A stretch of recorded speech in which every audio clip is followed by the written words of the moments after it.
द्वार धनी के पड़ा रहे और धक्के धनी के खावे। 100 काल झकझोल ही पर द्वार छोड़ ना जावे। इस मार्ग में सफल होने का एक फार्मूला बताया है कि जब ज्ञान हो जाता है, परम संत की पहचान हो जाती है, कहते हैं द्वार धनी के पड़ा रहे और धक्के धनी के खावे। आवे और जावे भगवान के चरणों में, और चाहे कितने ही आपत्ति आप पर काल देवे, जैसे संसारिक, क्योंकि आपने नाम ले लिया, अब धीरे धीरे आपका सब संकट दूर होने लगेंगे, तो आप ऐसा महसूस करोगे कि जैसे कोई आपत्ति आ गई नाम लेने से। नहीं, आपत्ति तक टल रही है आपकी। अगर नाम ना ले रखा होता तो जान जानी थी। आपको कई भक्त मिलते हैं, कहते हैं जी नाम लेने के बाद मैं वहां से छोड़ कर आया हूं, मेरे ऐसी कुछ तकलीफ होगी। भले आदमी, वहां से तो नरक था, सीधा काल था, वो तेरी जान जानी थी। यहाँ आने के बाद तो तेरी जान बच गई छोटे मोटे इस दुख थे। तो क्या कहते हैं कि द्वार धनी के पड़ा रहे और धक्के धनी के खावे, और 100 काल झकझोल ही, काल बीच में बेशक झटके दे पर द्वार छोड़ नहीं जावे। अब जैसे आप यहाँ आते हो, सतगुरु क्या होते हैं?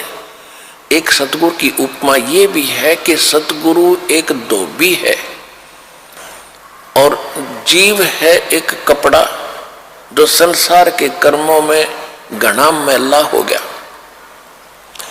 अब धोबी किसी का कपड़ा धोने के लिए आता है, राजा का भी होता है, अधिकारियों के भी होते हैं। उन सभी कपड़ों को कैसे धोता था वो?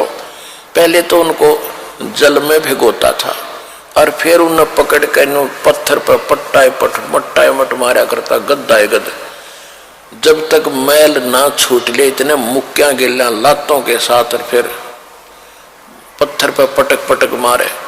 तो उस कपड़े का दुश्मन नहीं है, और वो कपड़ा न्यू क्या बता, मैं तो गढ़ दिया इसने यू क्या करे।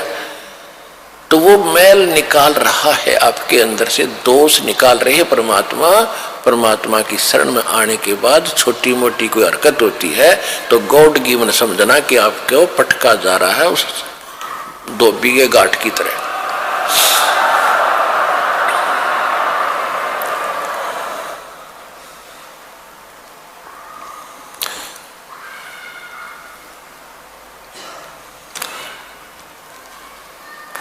फिर क्या बताया है कि दरस परस नहीं अंतरा पारस,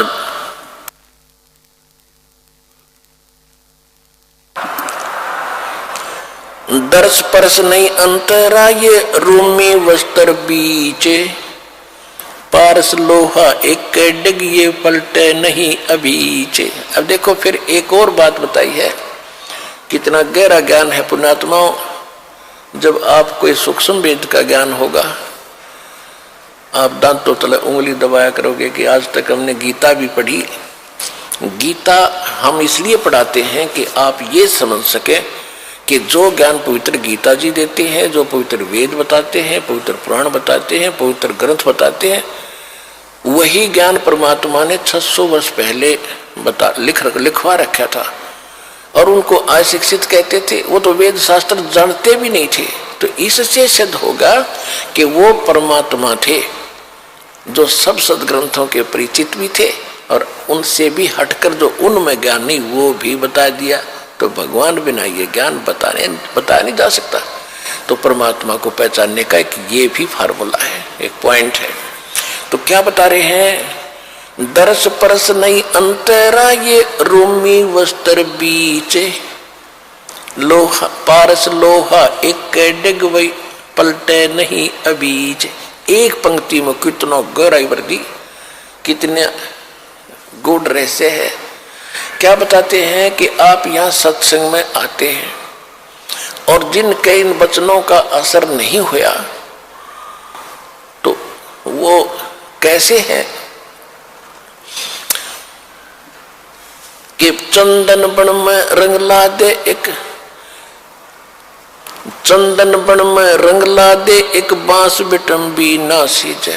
कोट वर्ष करो संगत संतों की, कोट वर्ष करो संगत संत की, पत्थर का जल में क्या भीजे, एक चंदन बन में रंग ला दे, पर बांस बिटम भी ना सींचे।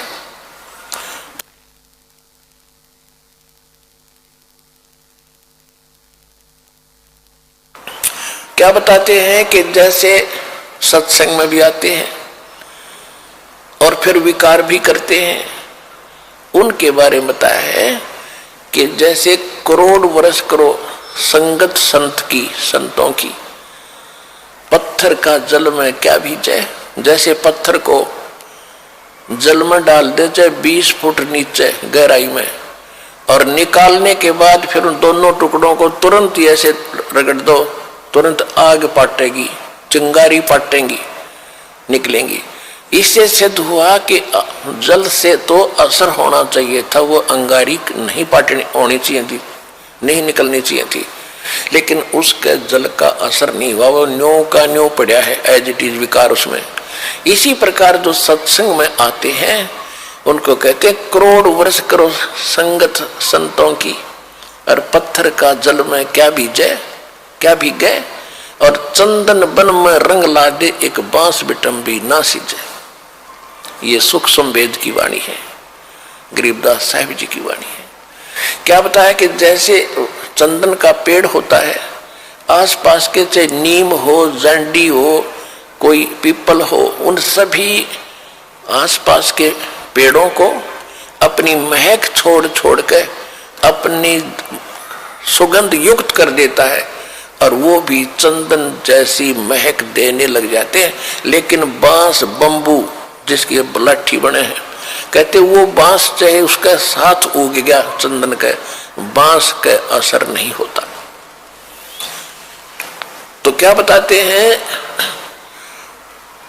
कि कोट वर्ष करो संगत संतों की, और पत्थर का जल में क्या भीजे, और चंदन बन में रंग ला दे, एक बांस बिटम भी ना सींचे।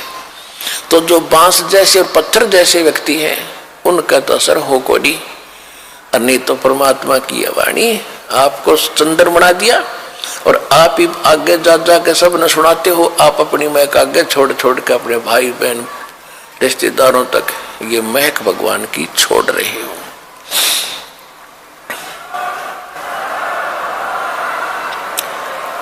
अब क्या बताते हैं कि यहां आते भी हैं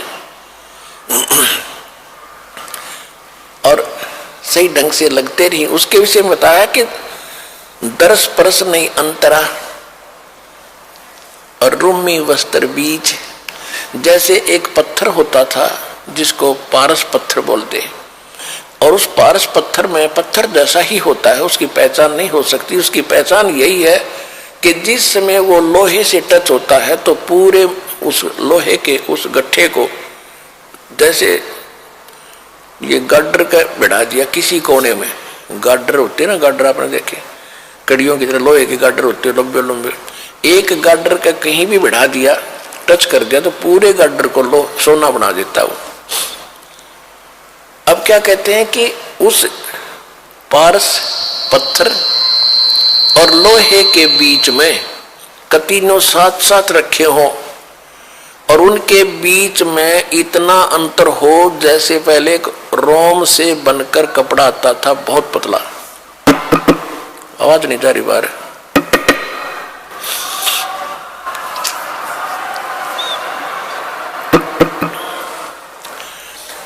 पहले अब क्या कहते हैं कि यदि पत्थर को, उस पारस को और लोहे को बिल्कुल निकट रखा हुआ है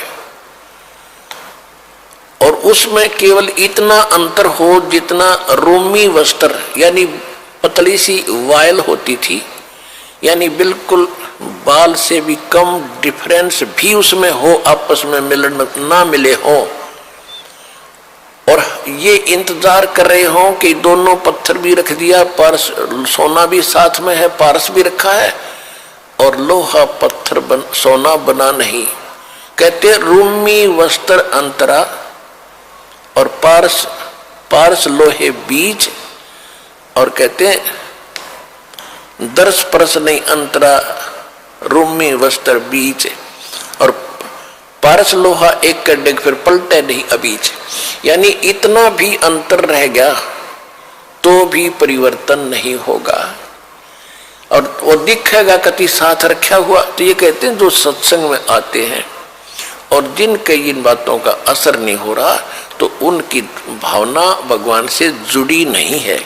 वो दिक्कत के भगत है पर भक्ति उनमें प्रवेश है नहीं। तो वो जब होएगी जब वो सही ढंग से मालिक से मिलेंगे। कहते हैं बिन गुरु मिले मोहे ना पावे। गुरु के प्रति जब आपका ऐसा भाव बनेगा और तब परमात्मा में कि आपके अंदर वो भक्ति और ये ज्ञान संचरित होता है। तो यहाँ बताते हैं कि यहाँ जैसे सत्संग में भी आते हैं और विकार नहीं छोड़ रहे हैं, उनके विषय में कहा है कि कोट वर्ष करे संगत संतों की, पत्थर का जल में के बीचे, एक चंदन बन में रंग ला दे पर बांस बिटम भी ना सींचे।